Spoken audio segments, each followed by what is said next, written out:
학부모님 안녕하십니까? 저는 학부모 자녀교육 역량강화 강사 송경희입니다. 건강한 우리 아이 안전한 학교라는 주제로 이야기를 나눠보도록 하겠습니다.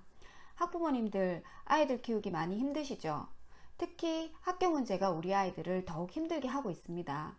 지난 3년간 우리나라 아동 청소년의 행복지수가 꼴찌라고 하는데요. 그 이유 중 하나가 학교폭력이라고 합니다. 어떻게 하면 우리 아이들이 학교폭력에서 자유로울 수 있을까요? 함께 고민해보고 오늘 이 교육이 우리 아이들의 안전한 학교 생활을 위한 발판이 되길 기대해봅니다.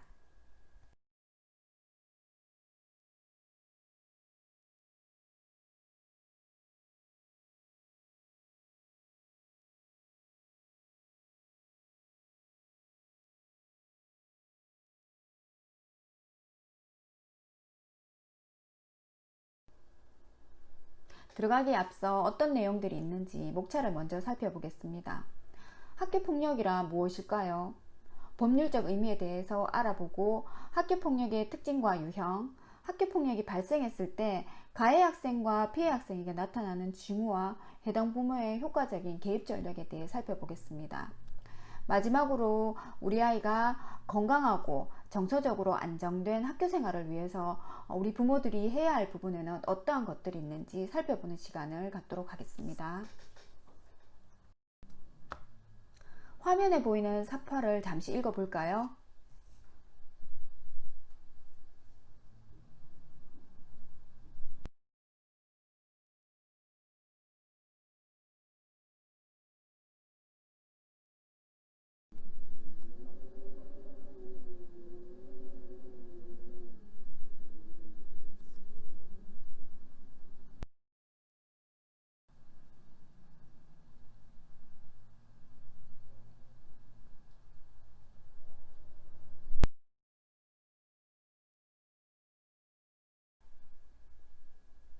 우리 부모님들 어떤 생각 드세요?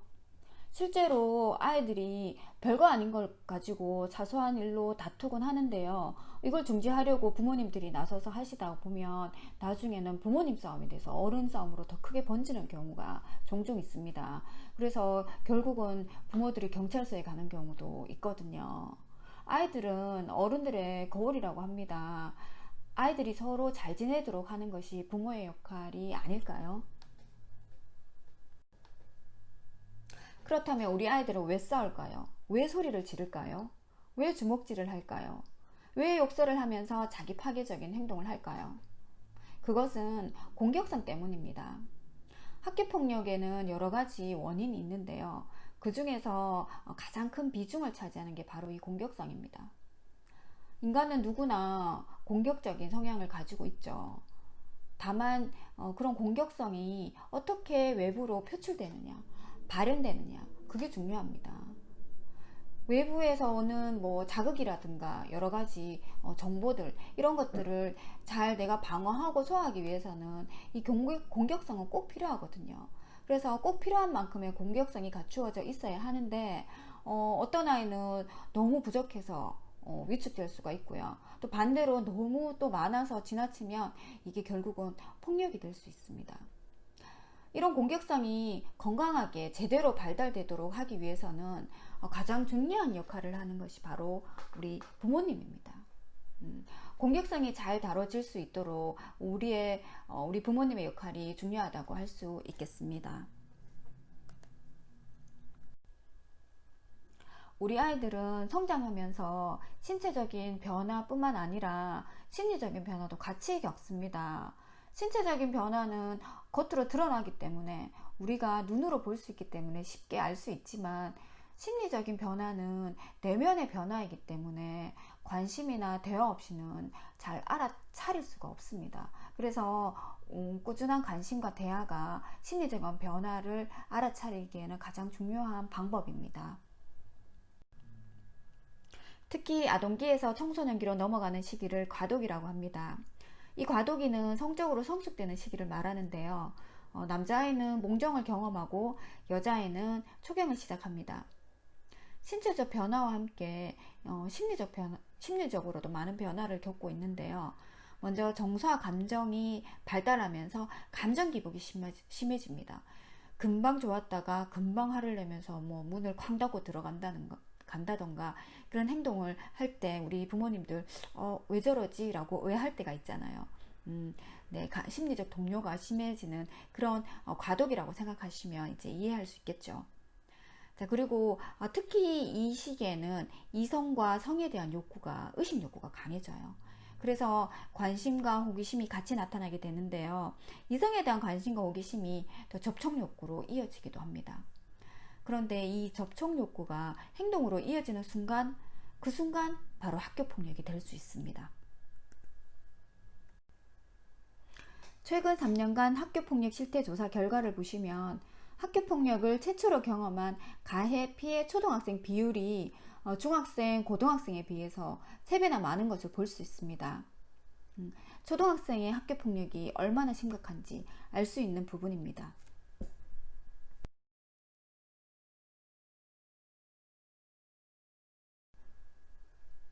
학교폭력의 최근 경향을 보시겠습니다.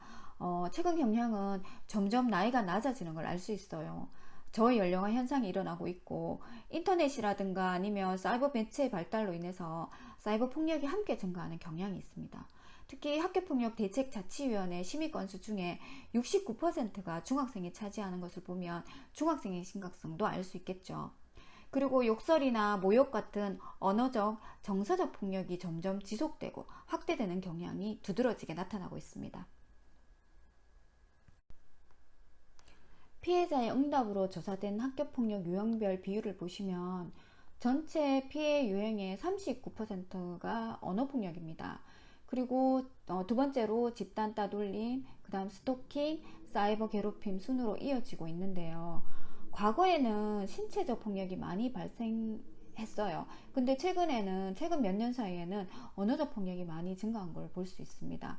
그리고 특히 사이버 매체가 발달해서 스토킹이나 사이버상의 괴롭힘이 점점 증가하는 것을 볼 수 있습니다. 이 자료는 피해 경험 해결에 도움을 주는 것에 어떤 것이 있는지 조사한 것인데요. 대부분의 피해자들은 가족이나 선생님, 친구, 여러 기관으로부터 힘이 되는 도움을 많이 받았다고 했지만 통계 자료에서도 보시면 알 수 있지만 내 보호자의 도움이 가장 높다는 걸 볼 수 있습니다. 그만큼 나의 가족이나 나의 보호자의 역할이 얼마나 중요한지 느끼게 하는 증거 자료라고 할 수 있겠습니다. 자, 그렇다면 학교폭력이란 무엇일까요? 자, 학교폭력이란 용어의 법률적 의미에 대해서 법에 이렇게 규정해 놓았습니다. 학교폭력이란 학교폭력 예방 및 대책에 관한 법률 제2조 1항에 학교 내외에서 학생을 대상으로 발생한 상해, 폭행, 감금, 협박, 약취유인, 명예훼손, 모욕, 공갈, 강요, 강제적 심부름, 성폭력, 따돌림, 사이버폭력, 정보통신망을 이용한 음란, 폭력 정보 등에 의해서 신체적, 정신적, 재산적 피해를 수반하는 행위라고 명시되어 있습니다. 자, 학교폭력의 정의에 따라서 가해 학생과 피해 학생이 받는 적용 법률에는 무엇이 있는지 한번 살펴보도록 하겠습니다. 가해 학생 같은 경우에는 먼저 형법에 의해서 형사처벌 받을 수도 있고요. 민법에 의해서 보상을 해줘야 될 수도 있고요. 학교폭력 대책에 관한 법률에 의해서 징계를 받을 수도 있습니다. 때에 따라서는 3가지 법률이 동시에 진행되는 경우도 있어요. 그런데 간혹 어떤 아이들은 저는 학폭위에서 처벌받아서 이제 처벌은 없어요 라고 생각하는 그런 아이들도 있는데요. 신고가 들어갔느냐 안 들어갔느냐에 따라서 달라지겠지만 그걸로 끝이라고 생각하는 경우가 있어요. 그렇지 않다는 것을 알아두시면 좋을 것 같습니다. 그리고 피해 학생의 경우에는 심리치료를 받을 수 있고요. 위자료를 청구할 수 있습니다. 그리고 민법상 보상을 받을 수 있습니다. 자, 이번에는 학교폭력의 특징에 대해서 알아보겠습니다. 학교폭력의 특징을 살펴보면 크게 5가지로 분류할 수 있는데요. 먼저 공격적인 의도가 있는 행동, 그리고 반복적이며 지속적인 행동, 힘의 불균형이 존재하는 상호관계, 그리고 다수가 교내에서 발생하기는 하는데요. 최근에는 여러 가지 사회적인 문제로 인해서 사이버 폭력이 크게 늘어나고 있습니다. 그리고 또래끼리 주로 발생하는 이러한 특징이 있는데요. 아이들이 이 5가지를 다 행하는 경우도 많습니다. 그리고 중요한 특징 중에 하나가 학교폭력 피해를 경험한 학생이 학교폭력 가해 학생이 되는 비율이 점점 높아지고 있다는 겁니다. 제가 상담한 아이를 잠깐 소개를 드리면 이 아이가 지금은 중학생인데 과거 초등학교 6학년 때 집단 따돌림을 받았어요. 6학년 1년 동안 집단 따돌림을 받았기 때문에 학교폭력 피해 학생이었죠. 전학을 갈까도 생각했지만 조금만 참자 하던 것이 이제 졸업까지 하게 되었고요. 나중에는 중학교에 들어가면서 이 아이가 갑자기 급성장을 하게 됐어요. 키가 커지고 덩치가 커져서 이제 다른 아이들보다 힘이 세졌죠. 이러다 보니까 중학교에서는 또 힘의 서열에 의해서 뭐 또 무리가 지어지기도 하죠. 그래서 그 무리에서 이 친구가 좀 놀러 다니는 아이들과 같이 놀다 보니 과거에 자신이 피해당했던 그런 경험이 자꾸 떠올랐던 거예요. 그래서 그때 자신을 괴롭혔던 그런 친구들을 한 명씩 찾아가서 괴롭히기 시작했습니다. 결국은 과거에 이 피해를 당했던 이 아이는 나중에 중학교에 입학한 후에 학교폭력 가해자가 되었습니다. 결국은 이렇게 악순환의 연결고리가 계속 이어진다고 보시면 되겠습니다. 굉장히 안타까운 사연이었어요. 만약에 이 친구가 초등학교 6학년 때 피해 경험이 없었더라면 과연 이 학생은 학교폭력 가해자가 되었을까요? 자, 학교폭력의 특징에 이어서 이번에는 유형에 대해서 한번 알아보겠습니다. 학교폭력의 정의에 따른 유형에는 학교폭력 대책에 관한 법률에 7가지 유형별로 나누어져 있습니다.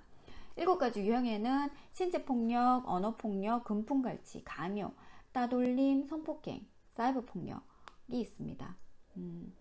과거에 제가 그 초등학생 중에 운동을 하는 아이를 만났는데 그 친구는 이 7가지의 비행을 다 저질렀었던 그 유일한 제가 상담했던 아이였습니다. 7가지 유형을 하나하나 한번 살펴보도록 하겠습니다. 자, 먼저 신체적 폭력입니다. 우리가 생각하는 신체적 폭력은 흔히 뭐 손발로 때리는 폭행이나 상해 정도로만 생각할 수 있는데요. 그렇지 않다는 거죠. 먼저 일정한 장소에 이제 가둬놓고 못 나오게 하는 행위, 감금이 있고요. 보통 중학생들 같은 경우에는 창고 같은데 뭐 아이를 가둬놓고 뭐 때린다거나 문을 잠근다거나 그렇게 하는 경우가 있고요. 또 강제로 폭행이나 협박으로 인해서 일정한 장소로 이제 데려가는 약취가 있습니다. 그리고 상대방을 달콤한 말로 속이거나 유혹해서 어떤 장소로 데려가는 그런 유인이 있는데요. 과거에 실제로 이제 감금을 당한 친구가 있었어요. 이 친구는 초등학교 그때 5학년이었는데요. 남자아이였고요. 친구들이 그때 방과 후에 이 아이를 혼자 그 교실에 가둬놓고 문을 잠가버렸어요. 그리고 나머지 친구들은 운동장에서 놀다가 그 사실을 까맣게 잊은 거예요. 그래서 각자 놀다가 각자 집으로 가버리고 이 친구만 혼자 이제 교실에 남아 있었죠. 그래서 이 친구는 탈출을 하기 위해서 그때 당시 그 교실이 2층이었는데 문은 잠겨 있고 해서 창문을 열어서 뛰어 내리다가 다리가 부러지는 그런 안타까운 사고가 발생하기도 하였습니다. 네, 그래서 우리 친구들 흔히 주변에 볼 수 있는 신체적 폭력과는 조금 다르긴 하지만 이런 사례도 있었다는 거 알아두시면 좋겠습니다. 두 번째는 언어적 폭력입니다. 우리 아이들이 가장 많이 하는 학교 폭력으로 7가지 유형 중에 가장 높은 비중을 차지하고 있습니다. 최근에는 사이버상에서 언어폭력도 점점 증가하고 있습니다. 그 언어적 폭력의 종류로는 명예훼손과 모욕 2가지가 있는데요. 명예훼손은 여러 사람 앞에서 상대방의 성격이나 능력을 비하하는 말을 하거나 그러한 비난의 글을 인터넷이나 SNS에 퍼뜨리는 것을 말하고요. 모욕은 욕설이나 비난, 뭐 듣기 싫은 별명을 부른다거나 외모를 비하하거나 뒷담화를 하는 것들, 이런 것들이 해당이 됩니다.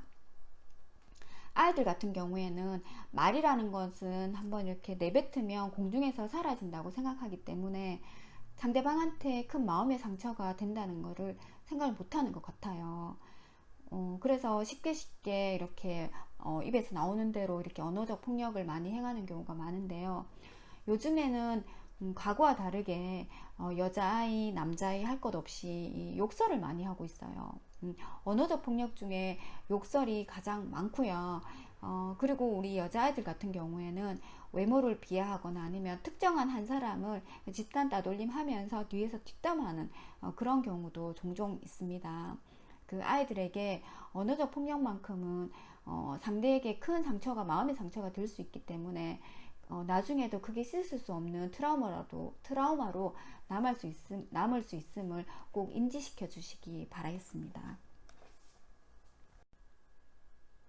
네, 이번에는 현금이나 물건을 빼앗고 돌려주지 않는 금품 갈취에 대해서 얘기를 해보겠습니다. 요즘 아이들의 행동을 예를 들어 보자면 휴대폰 문자를 이용해서 막 돈을 가져오라고 협박을 하기도 하고요. 또 그 당사자가 빌려주기 싫다고 분명히 거절했음에도 그것을 무시하고 가져가는 행위를 하기도 해요. 그리고 친구에게 빌려간 물건을 잃어버렸음에도 불구하고 몰랐다고, 가져간 적이 없다고 이렇게 시침을 떼기도 하고요. 또 그 물건을 망가뜨리는 행위를 하기도 합니다. 방과 후에 찾아와서 돈을 달라고 위협하기도 하고요. PC방에서 돈을 가져오라고 하거나 뺏는 행위, 이런 행위들 모두 금품갈취에 해당이 됩니다. 제가 예전에 만났던 그 중학교 학생이 있었는데요. 그 친구가 겨울에 어머니께서 이렇게 따뜻한 그 겨울 파카를 사주셨어요. 그래서 학교에 그것을 입고 갔는데 첫날부터 이제 옷을 빼앗기기 시작을 했어요. 빼앗겨서 첫째 날은 뭐 이 친구, 둘째 날은 다른 친구, 셋째 날은 다른 친구, 매번 학교에서 그 친구들이 뺏어서 돌려가면서 입었던 거죠. 하교할 때는 이제 되돌려줍니다. 그래서 이 학생은 등교할 때 하고 집에 갈 때만 그 옷을 입을 수 있고 학교 내에서는 입을 수가 없었어요. 우리 부모님께서는 우리 아이가 따뜻하게 지내겠거니 라고 생각을 하죠. 정말 이런 경우에는 우리 부모님이 관심을 가지고 대화를 나누지 않으면 알 수 없는 그런 사례가 되겠습니다. 그리고 이런 경우도 있어요. 의무 없는 일을 하게 하는 강요가 있는데요. 예를 들면은 공부를 못하게 막 방해하거나 아니면 학원을 못 가게 하는 경우도 있어요. 그리고 어떤 경우에는 학원 숙제를 대신하라고 하거나 자신의 게임 레벨을 올려달라고 밤에 잠도 못 자게 하는 그런 친구가 있고요. 또 속칭 셔틀이라고 하는 강제적 심부름이 여기에 강요에 해당이 됩니다. 자, 다섯 번째로 따돌림이 있습니다. 이 따돌림은 언어적 폭력 다음으로 가장 많이 발생하고 있는 학교 폭력의 유형입니다. 그 따돌림에는 뭐 개인적인 따돌림이 있지만 집단 따돌림이 가장 문제가 되고 있는데요. 집단으로 상대방을 의도적으로 반복적으로 피하거나 아니면 다른 학생들조차도 이 아이와 어울리지 못하게 하거나 이제 말을 걸지 못하도록 막는 행위도 하고요. 지속적으로 싫어하는 말로 놀리거나 바보 취급하거나 하는 경우가 있습니다. 피해 학생의 경우에는 이 학교 가기를 싫어할 정도로 제일 견디기 힘들어하는 학교 폭력의 유형이죠. 이런 집단 따돌림으로 인해서 자살하는 경우도 많이 발생을 해서 사회적으로 매우 심각한 문제로 대두되고 있습니다. 과거에 제가 이제 들었던 사례인데요. 그 한 아이가 집에서 부모님한테 이제 이런 말을 했대요. 우리 반에 따돌림을 당하는 친구가 있는데 자꾸 말을 걸려고, 그 친구한테 말을 걸려고 하면 다른 친구들이 말하지 말라고 자꾸 말려서 내가 어떻게 해야 될지 모르겠어요 라고 이제 부모님한테 의논을 했던 거예요.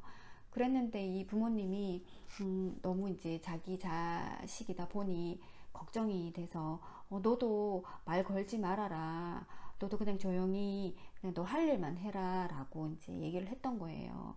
그랬는데 이제 이 아이가 결국 며칠 후에 이제 자살을 했습니다. 알고 봤더니 그 따돌림을 당하는 아이는 바로 이 아이였던 거예요. 부모님은 그냥 자기 자식일 거라 생각을 못하고 정말 마음 아픈 그런 사건이 있었는데, 정말 알아차리기란 쉽지 않아요. 그렇지만 부모의 조그만 관심, 지속적인 관심, 그런 관심과 대화만 있다면 우리 자녀의 어떠한 변화를 쉽게 눈치채고 미리 막을 수 있다는 거, 우리 부모님들 꼭 기억해 두셨으면 좋겠습니다. 자, 6번째로 성폭력이 있습니다. 성폭력에는 강간, 중강간, 유사강간, 강제추행, 카메라 등 이용 촬영, 정보통신법 위반이 있습니다. 이 가운데 우리 아이들이 가장 많이 일으키는 사건은 뭐가 있을까요? 한번 생각해 보세요. 네, 맞습니다. 카메라 이용 촬영입니다. 최근에도 모 초등학교의 6학년 남자아이가 공용 여자 화장실에 몰래 들어가서 자신의 이제 휴대폰으로 옆 칸에 이제 들어온 여성분의 그 용변 보는 모습을 영상으로 촬영하다가 이제 들켜서 제가 상담을 한 경우가 있습니다.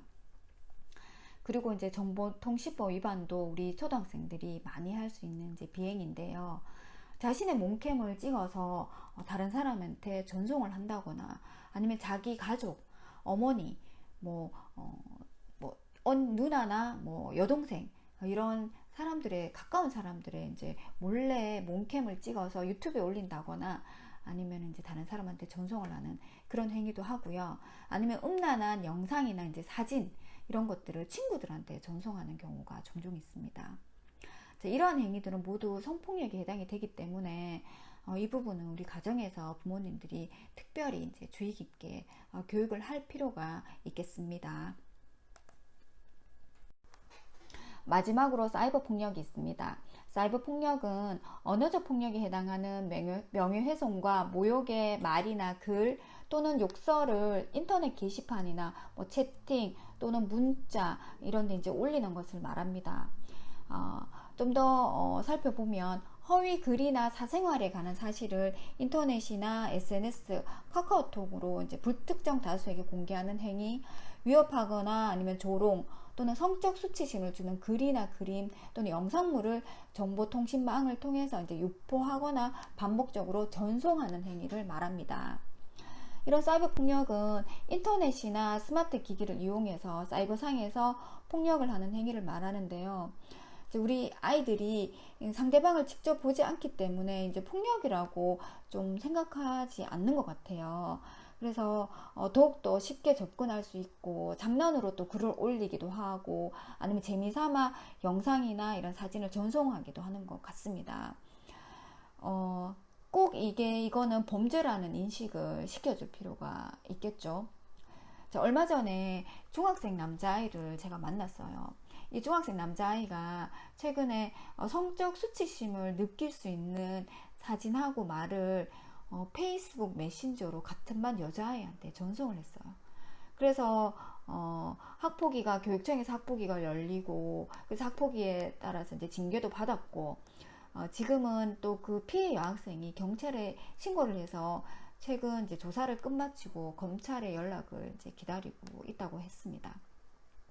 그래서 제가 이제 그 아이한테 너 왜 그랬니? 라고 이제 제가 물어봤어요. 물어봤더니 그 아이가 하는 말이 장난으로 그랬어요 라며 이제 우는 모습을 보이더라고요.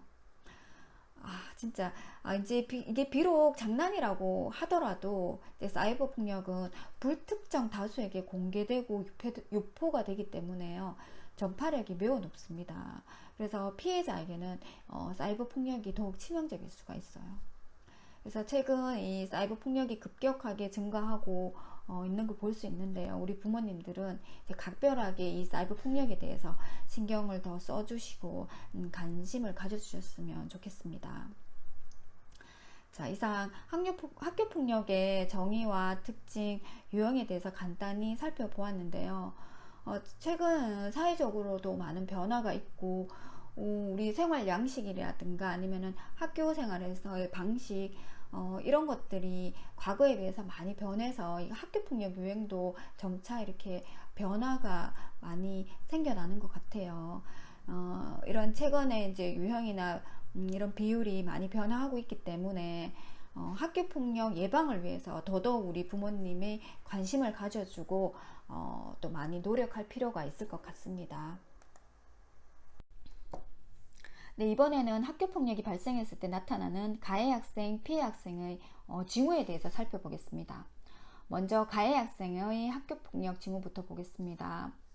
가해 학생 같은 경우에는 이제 뭐 평소와 다른 행동이나 말을 하겠죠. 그리고 비밀이 많아질 수도 있고요. 그리고 어머니들께서 나는 뭐 저거를 사준 적도 없고 저거를 살 만큼의 큰 돈을 준 적도 없는데 뭐 터무니없이 비싼 물건을 들고 다닌다거나 씀씀이가 커졌다거나 이런 경우에는 좀 더 유심히 지켜봐야 되겠죠. 물론 이런 갑자기 가해 학생이 되는 것이 아니기 때문에 이러한 징후들이 분명히 가정 내에서 나타날 수 있습니다.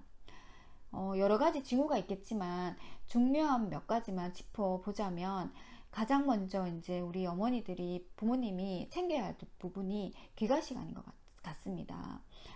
귀가 시간이 일정하지 않고 학교에서 공부를 하는 것 같지도 않은데 뭐 너무 늦게 다닌다거나 들쑥날쑥하다거나 이럴 경우에는 좀 더 유심하게 보셔야 되고요.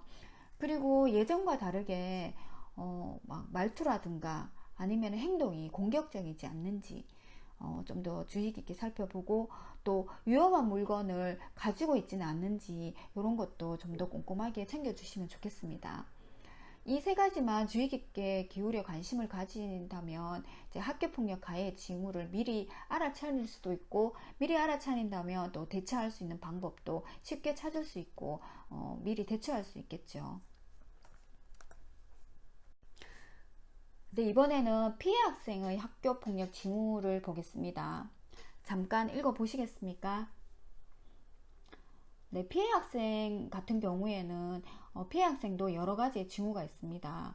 뭐 옷이나 운동화, 뭐 안경 이런 것들을 자주 잃어버리거나 이제 망가뜨리거나 혼자 뭐 집을 나가려 하지 않는다거나 아니면은 뭐 늘 돈이 부족하다거나 몸에 보이지 않는 뭐 상처가 자주 발생한다거나 뭐 이러한 여러 가지 이유가 있겠죠.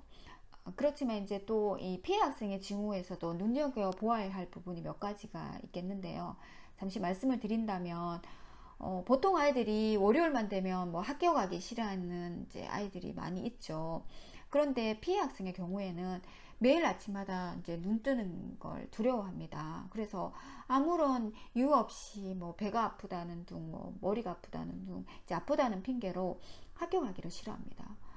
그뿐만 아니라 자꾸 이사를 가자고 조른다거나 아니면은 다른 곳에 전학시켜 달라거나 하는 경우가 있어요. 그렇다면 이제 뭔가 숨긴다는 느낌이 들 수가 있죠. 그래서 좀 더 깊이 있게 대화를 나눠 보신다거나 아니면은 이 피해 학생의 주변의 친구들 탐색하는 것도 이 피해 학생의 징후를 찾을 수 있는 좋은 방법이 될 수 있겠습니다. 그리고 그 이외에는 뭐 알 수 없는 물건을 가지고 있다거나 아니면은 뭐 갑자기 뭐 심각한 그런 뭐 어떤 말을 한다거나 아니면 우울해한다거나 친구의 전화도 이제 막 두려워하고 받기 싫어하고 막 이런 행동적으로 평소와는 다른 이렇게 겁에 질린 그런 행동을 보인다고 할 경우에는 이제 피해 학생의 징후일 수도 있기 때문에 꼭 대화를 시도해서 이제 알아차려야 하겠습니다. 피해 학생의 경우에는 좀 더 우리 부모님들이 이렇게 깊이 있게 다가가야 되는 이유가 뭐냐면은 이 피해 학생의 경우 심각해지면 자살로 이어지는 경우가 많이 있거든요. 저도 주변에도 그러한 학생들을 종종 봐왔고 아까 학교폭력 유행 중에 집단 따돌림이라는 게 있었죠. 그 집단 따돌림의 피해 학생 같은 경우에는 자살을 하는 경우가 종종 있습니다. 그래서 이제 어떤 조그만 신호라도 빨리 알아차리지 못한다면 돌이킬 수 없는 상황이 될 수도 있기 때문에 이제 가정에서의 우리 부모의 역할이 중요할 것 같습니다. 학교 폭력의 원인의 하나로 잘못된 부모 교육이 있습니다. 먼저 공격이 태상이라면서 맞지 말고 무조건 때리고 오라는 아빠들을 볼 수 있는데요. 이런 경우에는 사건이 발생하면 무조건 피해자 탓을 하는 경우가 많아요. 그래서 오히려 사건을 키우게 되는 경우가 있죠. 자, 그리고 피해 사실을 알아도 일 크게 만들고 싶지 않다는 소극적인 태도의 부모가 있고요. 또 자신의 인생이 힘들다며 네 인생 네가 알아서 하라는 이제 방치형 부모도 있습니다. 그리고 무조건 엄마만 믿어라, 부모가 다 책임질게 라며 따라다니면서 해결해주는 이제 과잉 보호형 부모가 있습니다. 이 네 가지 부모의 유형은 학교 폭력을 불러오는 잘못된 부모 교육을 하고 있고요. 그래서 이 학교 폭력이 발생했을 때 원만히 해결할 수가 없습니다. 그래서 사건이 더 커져서 오히려 부모의 이제 싸움으로 번지는 경우도 있고요. 또 이 해결이 잘 지연되는 경우가 많습니다. 그렇기 때문에 이런 자녀 교육을 가지신 부모는 꼭 학부모 교육의 서비스를 제공받으시면 좋겠습니다. 이번에는 학교 폭력 발생 시 부모의 대처 방법에 대해서 알아보겠습니다. 먼저 피해 학생의 부모 역할에 대해서 말씀드리겠습니다. 대처 방법에는 초기, 중기, 사건 해결 후 3단계로 나누어 볼 수 있는데요. 이 중에서 가장 중요한 단계는 어딜까요? 네, 초기 단계입니다. 피해 학생은 오랫동안 피해로 인해서 심리적으로 불안하고 지쳐있는 상태거든요. 그래서 대처 방법의 핵심은 충분한 정서적 지지입니다. 정서적 지지가 초기 단계에 이루어지지 않는다면 나중에 이 초기 단계 대처의 실패로 성인이 되어서도 사건이 오버랩되거나 오랫동안 마음에 상처가 남아 있어서 나중에는 부모를 원망하거나 불신하는 경우를 많이 봤기 때문입니다. 초기 단계에서 잘 해결되지 않을 경우에는 중기로 넘어가서 학교폭력 대책자치위원회를 개최한다거나 아니면은 좀 더 사건이 커진 사건이라면 경찰 조사를 받을 수도 있겠죠. 사건이 해결되었는데도 아직까지 심리적으로 치유가 되지 않았다면 상담기관이나 전문가의 도움을 받는 것도 좋은 방법일 수 있습니다. 이 외에 효과적인 부모의 개입 전략으로는 자녀의 고통을 함께 하는 것도 있을 수 있고요. 자녀의 신변 보호를 위해서 위치 추적 서비스를 받을 수도 있고요. 피해 사실 입증을 위해서 증거 수집을 할 수도 있습니다. 근데 무엇보다 중요한 것은 가해 학생으로부터 진정한 사과를 받는 것이겠죠. 진정한 사과를 받는다면 사건도 빨리 해결될 수 있고 상처도 빨리 극복할 수 있는 좋은 방법이 될 수 있습니다. 이후 피해 학생의 자존심을 회복해서 잘 성장할 수 있도록 지속적인 관심과 관찰도 필요합니다.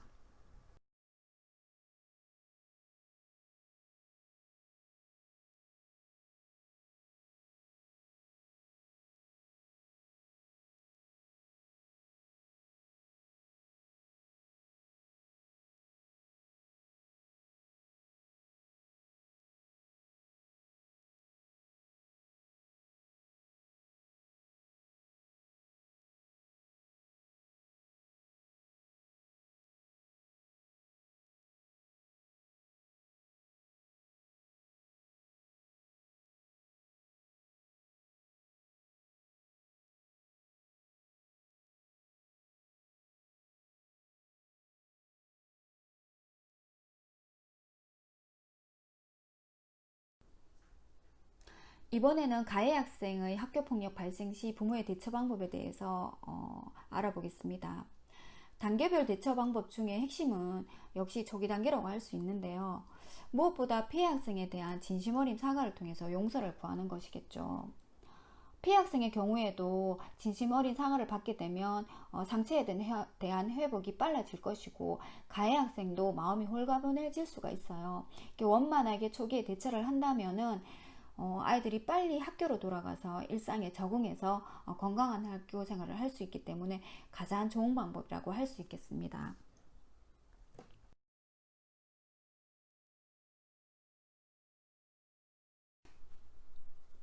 이 외에 가해 학생 부모의 효과적인 개입 전략에 대해서 알아보겠습니다. 먼저 자녀의 잘못된 행동을 수용하고 인정하는 것이 먼저인데요. 간혹 어떤 부모님은 우리 애가 그럴 리가 없다라고 자꾸 인정하지 않으려고 하거든요. 사건에 대한 사실관계를 빨리 파악하시고 사실을 수용하는 게 마음이 편안해지고 좋은 해결 방법입니다. 이후에 이제 피해 학생에 대해서 진심 어린 사과와 함께 재발 방지를 약속하고요.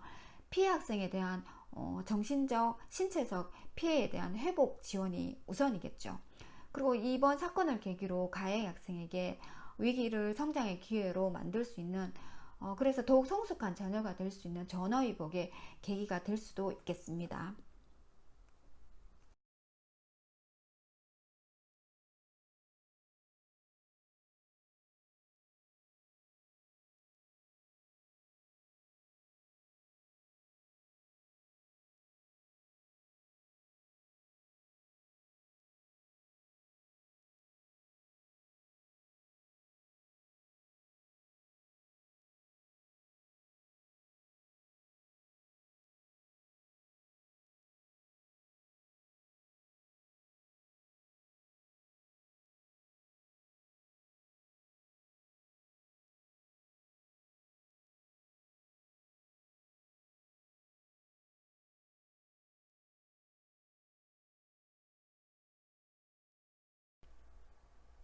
학교폭력 발생 원인에는 여러 가지가 있는데요. 그 중에 높은 비중을 차지하는 것이 낮은 공감 능력입니다.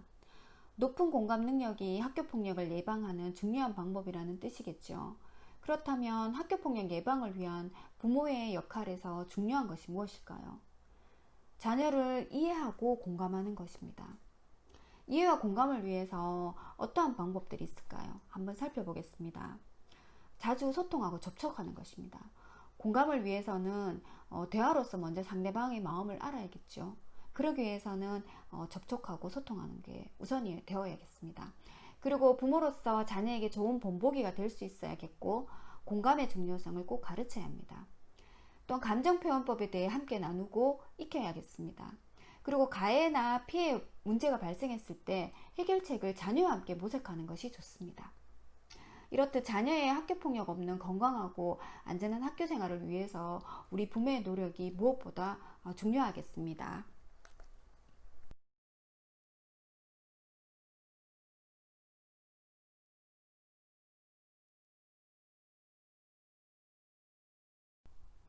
마지막으로 우리 아이 폭력 행동 예방을 위한 자기조절법을 소개해 드리겠습니다.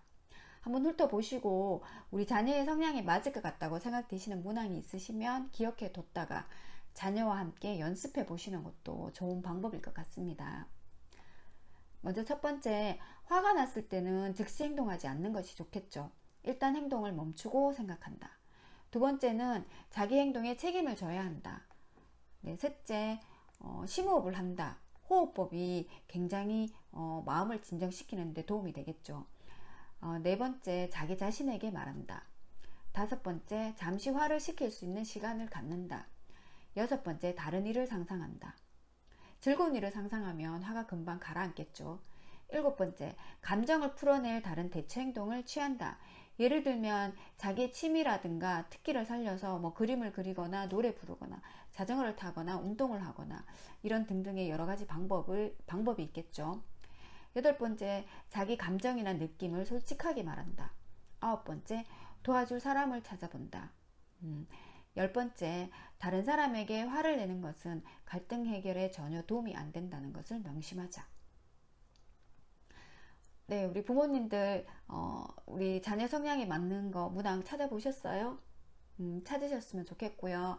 한 가지라도 있으시면 연습해서 습관화시키면은 학교폭력을 예방하는데 많은 도움이 될 것 같아서 소개해 드렸습니다.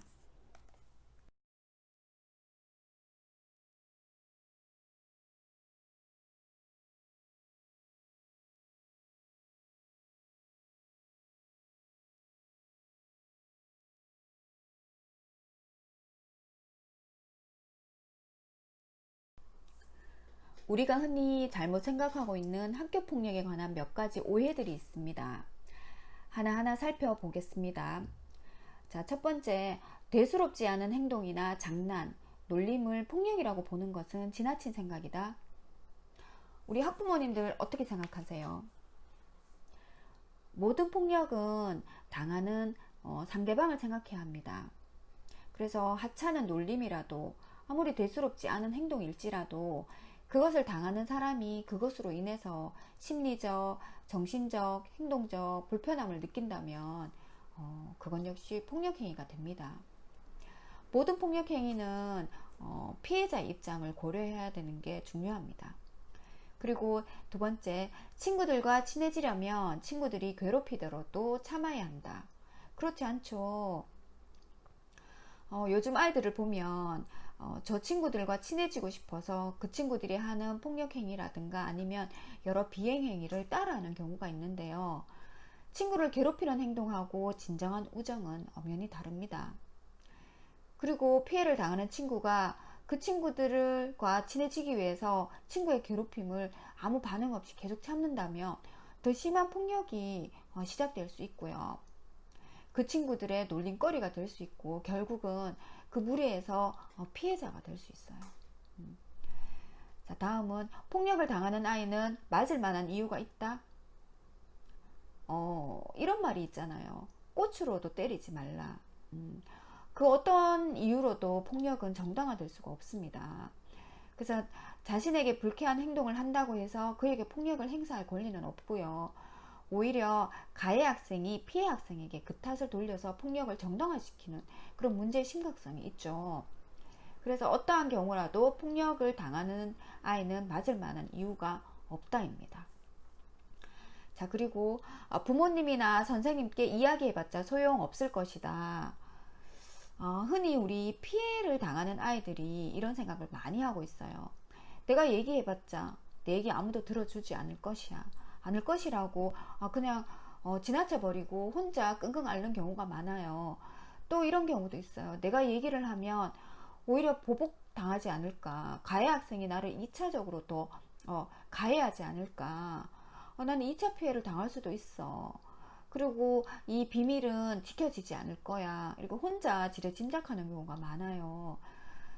그렇게 하면 안 됩니다. 학교 폭력을 혼자서 해결하려고 하면 지속적인 폭력 상황으로 이어져서 더 위험할 수 있습니다. 그래서 학교 폭력 발생 초기에 부모님이나 선생님 또는 경찰에 알리는 것이 적극적으로 보호받을 수 있고 심각해질 수 있는 상황을 예방할 수 있는 길입니다. 자, 그리고 마지막으로 폭력에 대처하는 방법은 폭력일 수밖에 없다. 이렇게 되면 걷잡을 수 없이 폭력이 커지는 것밖에 안 됩니다. 폭력을 통해서 문제를 쉽게 해결할 수 있다는 잘못된 신념을 가진 사람들이 있습니다. 그래서 흔히 보면 누가 더 힘이 센지 싸워보자, 이렇게 해서 우리 맞짱 뜨자, 이러는 우리 청소년들이 있는데요. 결국은 서로가 서로에게 힘으로써 피해를 주는 행동밖에 되지 않습니다. 그래서 폭력은 어떠한 이유에서도 문제 해결의 정당한 수단이 될 수 없습니다. 이렇게 우리 5가지 정도, 이보다 뭐 더 오해를 할 수 있는 폭력에 관한 몇 가지 오해들이 더 있지만 핵심적인 5가지를 알아봤습니다. 중요한 것은 어떠한 경우라도 폭력은 정당화될 수 없고요. 내가 피해자이지만 그 사실을 알렸을 경우에 그 비밀은 꼭 지켜진다는 사실, 우리 아이들한테 꼭 알려줘야 되겠습니다. 오늘 강의 내용을 정리해 보겠습니다. 아이들의 성향과 정서적인 감정을 이해하고 공감하는 시간이 되었고요. 학교폭력의 정의와 특징, 유형에 대해서 알아보고 학교폭력이 발생했을 때 가피해 학생의 직무에는 어떠한 것들이 있는지 함께 살펴보았습니다. 마지막으로 우리 부모님들이 할 수 있는 학교폭력 예방과 대처 방법에는 어떠한 것들이 있는지 구체적으로 살펴본 시간이었습니다. 지금까지 건강한 우리 아이 안전한 학교라는 주제로 이야기를 나눠보았습니다. 끝까지 함께 해주신 도남초 학부모님께 감사의 말씀드리고 마치도록 하겠습니다. 감사합니다.